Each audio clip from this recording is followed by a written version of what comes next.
एकादशी व्रत कथा महात्मा। जेठ शुक्ल पक्ष की एकादशी।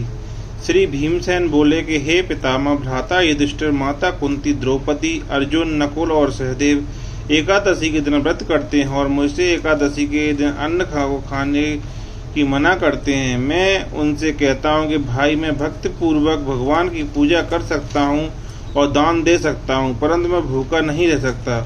इस पर व्यास जी बोले, हे भीमसेन, यदि तुम नरक को बुरा और स्वर्ग को अच्छा समझते हो तो प्रत्येक मास की दोनों एकादशियों को अन्न न खाया करो। इस पर भीमसेन बोला, हे पितामह, आपसे प्रथम कह चुका हूँ कि मैं एक समय भी भोजन किए बिना नहीं रह सकता।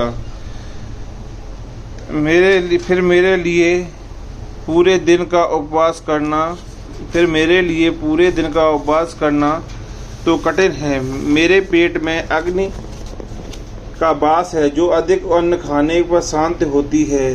यदि मैं प्रयत्न करूं तो वर्ष में एक व्रत अवश्य कर सकता हूं।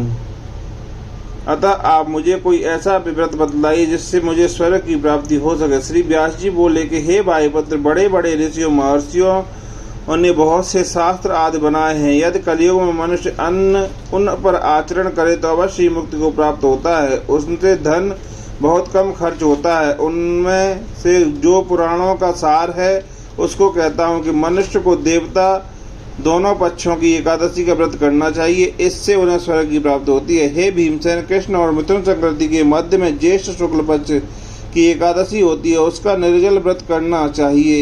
एक एकादशी के व्रत से स्नान और आचमन में जल वर्जित नहीं है, लेकिन आचमन में 6 माह से जल से अधिक जल नहीं होना चाहिए। इस आचमन से शरीर की शुद्धि हो जाती है और आचमन से 6 माह से अधिक जल मदपान के समान है। इस दिन भोजन नहीं करना चाहिए। भोजन करने से व्रत नष्ट हो जाता है। यदि सूर्योदय से सूर्यास्त तक मनुष्य जलपान न करे तो उसे 12 एकादशी के फल की प्राप्ति होती है। द्वादशी के दिन सूर्योदय से पहले ही उठना चाहिए। इसके पश्चात भूखे ब्राह्मण को भोजन कराना चाहिए, तत्पश्चात स्वयं भोजन करना चाहिए। हे भीमसेन, स्वयं भगवान ने मुझसे कहा था कि इस एकादशी का पुण्य समस्त तीर्थों और दान के बराबर है। एक दिन निर्जला रहने से मनुष्य पापों से मुक्त हो जाता है।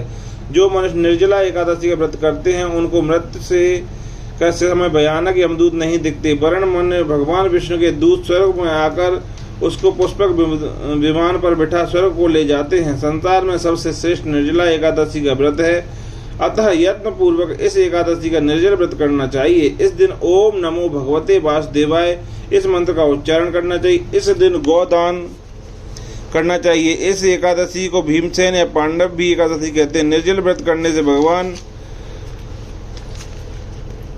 पूजा करनी चाहिए और उनसे विनय करनी चाहिए कि हे भगवान, आज मैं निर्जला व्रत करता हूँ, इसके दूसरे दिन भोजन करूंगा। मैं इस व्रत को श्रद्धा पूर्वक करूंगा, उससे मेरे सब पाप नष्ट हो जाएं। इस दिन एक बड़े वस्त्र को ढककर स्वर्ण सहित दान करना चाहिए। जो मनुष्य इस व्रत के अंतराल में स्नान तप आदि करते हैं उनको करोड़ों फल स्वर्ण दान का मिलता है। जो मनुष्य इस दिन यज्ञ होमादि करते हैं उसका फल वर्णन भी नहीं हो सकता। इस निर्जला एकादशी के व्रत से मनुष्य विष्णु लोक को जाता है।